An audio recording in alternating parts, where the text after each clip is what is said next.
protect you, right? There's a lot of power in that horse-choking wad of cash. But yes, Moral Max is right again. I guess. Let's get the hell out of this office, Morg.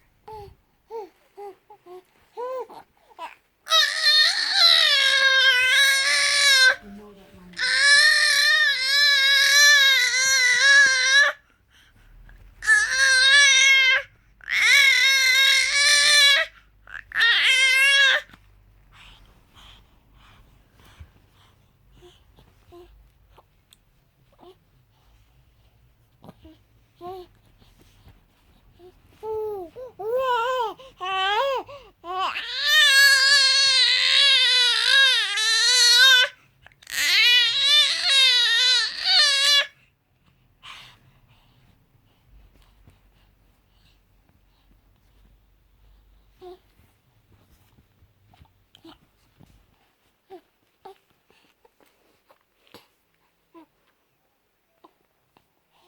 Mm-hmm.